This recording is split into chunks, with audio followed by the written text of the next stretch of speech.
The Athene Real Talk Podcast explores controversial ideas to stimulate debate and active thinking. These ideas do not always reflect Athene's personal views. Welcome to the Athene Real Talk Podcast. He has been called the best gamer in the world, hands down. World-famous gamer and philanthropist Athene. Gaming for Good, it's called, has raised more than $20 million. Using his notoriety to raise money for charity. On activism, science, culture, and self-development.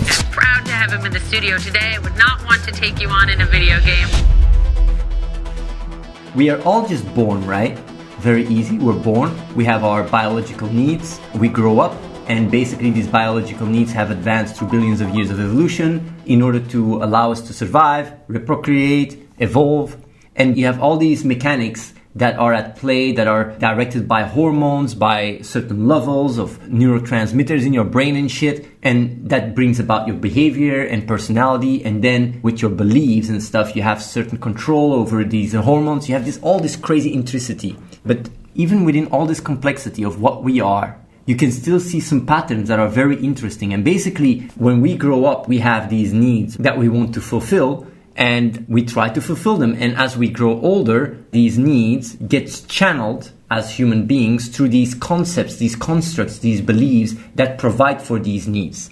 And this is all an emotional process. I mean, we are not actively thinking when we're growing older, oh, I'm not 13 years old, or I'm now 9 years old. Now I'm more conceptually able to get my needs. No, it all happens naturally. There is no like, oh yeah, this need speaking to you saying, I want this. No, it's all just an emotional feel, a gut feeling that you then try to translate into words. A lot of people don't do that, by the way. A lot of people don't think about these things at all. A lot of people don't understand their needs, don't even think about their needs, don't even know how they feel and why they do what they do. We just create these beliefs naturally. They just come naturally, and we have this illusion of control, and we think like, oh, this is who we are, whatever, based on how we grew up or whatever. The thing is though, the beliefs that we are emotionally attached to get what we need on a biological level is not defined by nature. It's not defined by what is true. It's defined by your social conditioning, by other people around you, by your influences and everything. And of course you have this natural navigation like water trying to find out what works.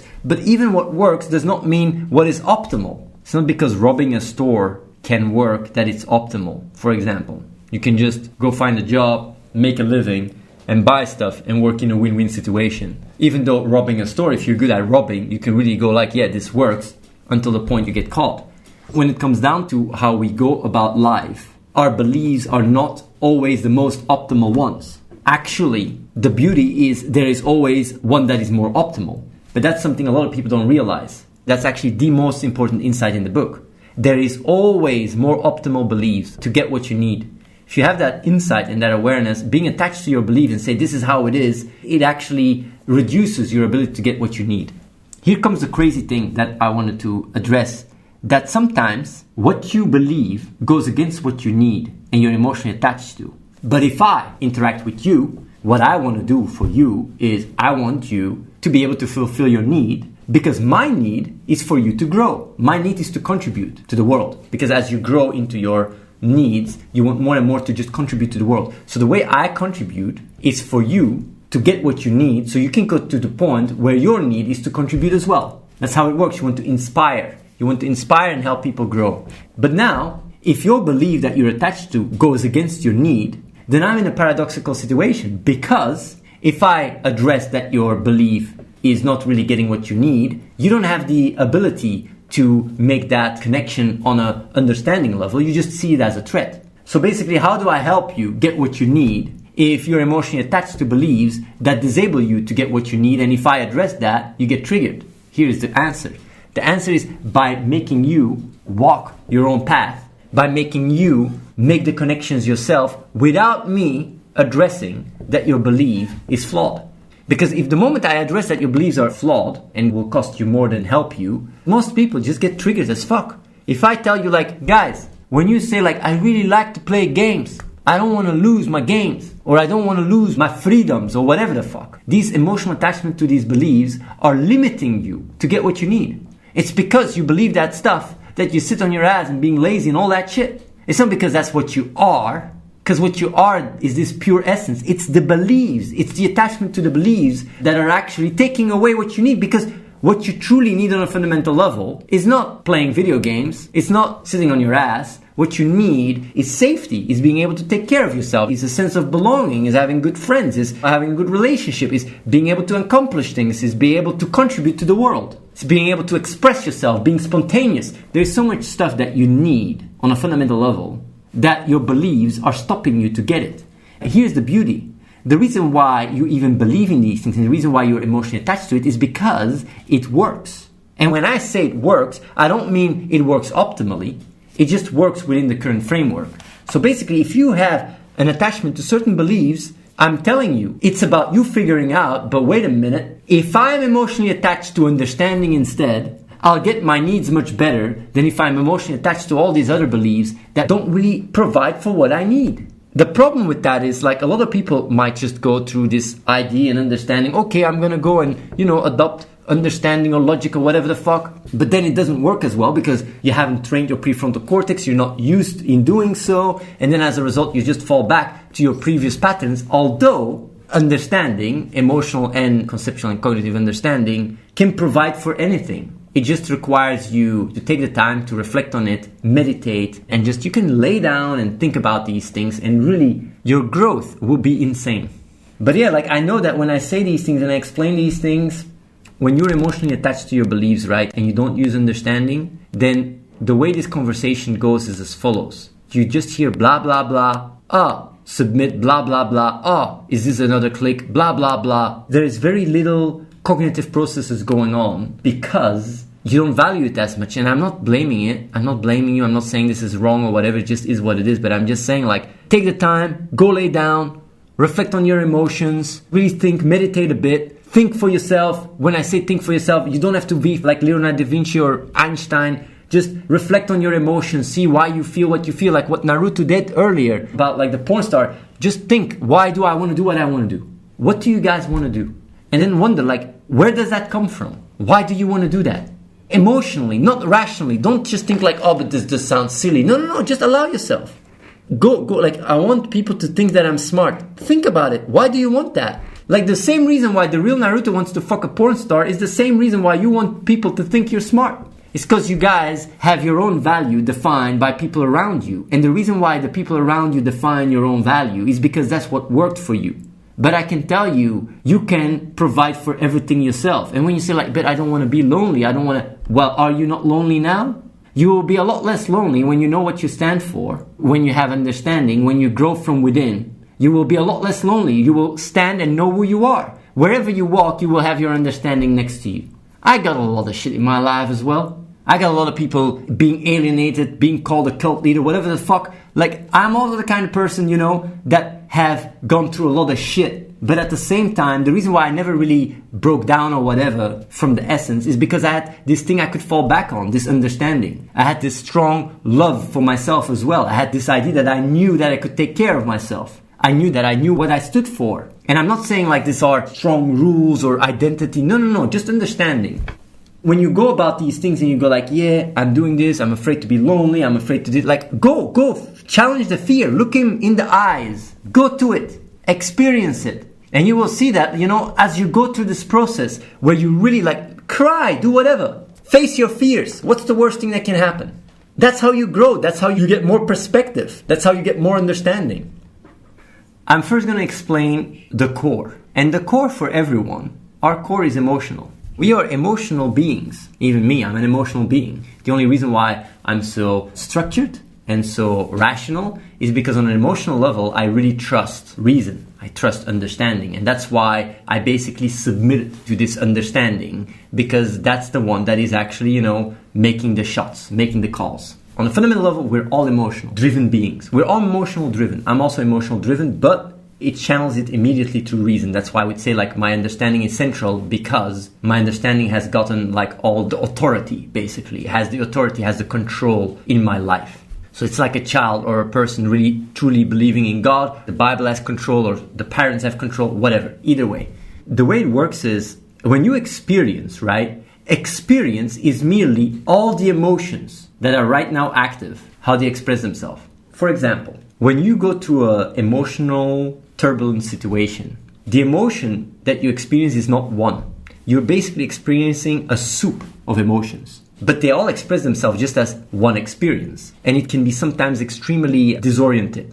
You can really sometimes feel cold and warm at the same time. It's so weird, or you have all these different duality in your mind. And as a result, we have mechanisms. We have mechanisms at place to survive. So if certain emotions come up or whatever, we have the ability to suppress them, to push them away. That is on an emotional level. When you do it on a conceptual level, it's denial. So suppression and denial go hand in hand. If there is a certain idea or thought or concept that goes against your emotion, you just deny it. We have that tendency. Our life is merely a soup of emotions. But if you eat soup, and I say, what do you taste? You say maybe a little bit tomatoes. It's hard. It's hard to put your finger on what you're actually tasting. But if you're a chef, then when you taste soup, you can say like, yeah, this is tomatoes, this is paprikas, there's a little bit of salt. You can really basically see the soup, and you can analyze what is in the soup, and therefore you can make the soup yourself if you get to really understand what the components are from the soup. But the thing is, like in life, it's the same thing. When you experience an emotion or different emotions, being able to really localize each emotion by following them gives you more understanding, and as a result, you can resolve the emotion. Writing down while you're doing this process can help you tremendously. The act of writing down puts you in the present. So you can write down and follow your emotion and write down what you experience and try to go to the core.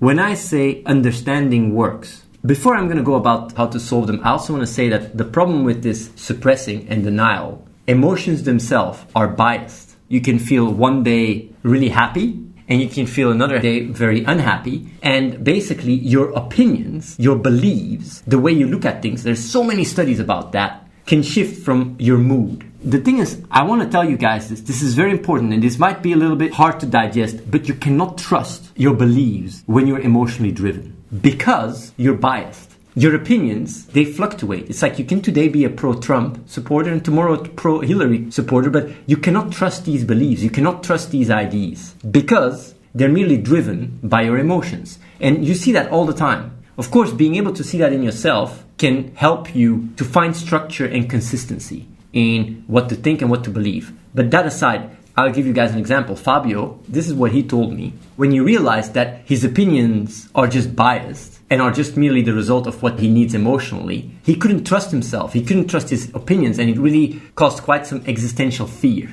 Because that's what happens when you start doubting yourself on a fundamental level, like you doubt your beliefs, where do you stand? It causes so much dissonance. But what he did was like, understanding can provide it to me. I can trust in understanding first. Of course, for him it was a bit different because he already had quite some experience with it, and as a result he had an easier time trusting it. But the way it works is, when I say that understanding works, and that on a fundamental level you can really like truly trust it and basically let your life guided by understanding. I know that I said that so many times with the click, and I use logic instead of understanding, but forget about that. What I'm gonna say here instead is to try it out. Because if you try it out, and you see for yourself that it can solve and resolve your emotions, you can fall into a snowball. You don't even have to believe me. You don't have to submit to understanding, but try it out. Another guy here, Jan, he tried it out. He first was like, I don't believe that this shit works. I don't believe that this understanding emotions work. And he went really deep, and he started figuring out on a fundamental level that he felt it was not worth it. He had this belief that he was not worth it. He had this strong emotion, and he had a little bit rationalize around it. And I bet a lot of people watching this stream right now experience the same thing. Very core in the essence. They think they're not worth it. They're maybe not worth any love, or they're not worth any respect. That was the case with Fabio. The thing is, like, they have this idea that they're not worth it. But if they understand it, and they go like, but actually I am worth it. And this is an emotional process. You can write it down while you're going through it. And you really realize you can resolve it. Through understanding, you can resolve it. And then you go through a catharsis. And you really experience things very different because the belief that you're not worth it and such just vanishes. And I can explain this all day long. I can give 1,000 or 1,000,000 examples. Trying it out yourself will work so much better than me trying to explain it. Try and follow the emotion. Try to understand it and see if it works. See if you can resolve it. But you have to single it out. Because if you have a lot of complex emotional turbulence, then it can be really hard to even make sense of what I say right now because your emotions are so overwhelming. But the thing is, if you just focus and you meditate and you follow the emotion, you try to understand it, just give it a try. Face the fears. Keep going. Try to understand it. Man, oh man, you will see that by the moment you understand it, it resolves itself. And then what happens is you start building trust. You start trusting understanding because it works. So you don't have to take my word that it works. Of course, you can see what I do. You can see my stability. You can really see the way I go through life and say, like, obviously there must be something right. I mean, look at Athene. He can do all these crazy records. He seemed to really, be all stable. There must be something right with how he's going about it. But I'm just saying, like, understanding is a process that you go through yourself. And it's about understanding these emotions. And I know I've always talked about it in the past. And I'm repeating myself again. And this sounds eerily similar to the click. And it is, in a sense, the click. Because the way people work is your emotional needs are in control because you don't understand them. And basically, you're a very reactionary, impulsive person. Depending on how you feel, whatever, you just react. Because your needs are in control. But how do you gain control of your needs? It's by understanding them. And what will happen is this primitive reptilian part of you, this animal or this child in you, will start trusting understanding more so to achieve its needs than the way it's going about it now. But that's a process you can build through time. But trying it out, laying down on your bed and just trying and following the emotion and understanding it, going through that process yourself. You understand it, not me, not my words, not this inner critic of a thing. No, you yourself. Just try and understand, why do you feel that way? And if you don't figure it out, don't give up. What's the worst thing that can happen? Don't judge yourself, don't label yourself, don't go like, but Athene, I can't. Well, it's fine. There is nothing wrong with that. If you're not used to it, it is a process. But man, the moment that you will see that your understanding resolves certain things that you've been suppressing all your life, not just suppressing, but also certain emotions you didn't even know were directing your behavior, I'm telling you, it is so liberating. You will gain so much confidence and your trust in your understanding will grow bit by bit. And it's so concrete, what I explained now. And write it down and be aware it's a soup. You guys are a soup. We're all a soup. And for me, sometimes like I'm really good at this stuff. I've been doing this my entire life. Actually, what I'm explaining right now, I don't even know how you call it. Do you call it mindfulness? Do you call it self-reflection? I don't even know what the term is. But man, I've been doing this since I was a kid. Even suppression, right? I only started understanding it a bit better, not so long ago. But it's crazy that people suppress their emotions. Because understanding allows you to resolve them. So yeah, the moment you really go through understanding, through these suppressed emotions, you really drill through them. These suppressed emotions dictate your behavior so much. All these emotional needs dictate your behavior so much. And I'm not saying that's bad.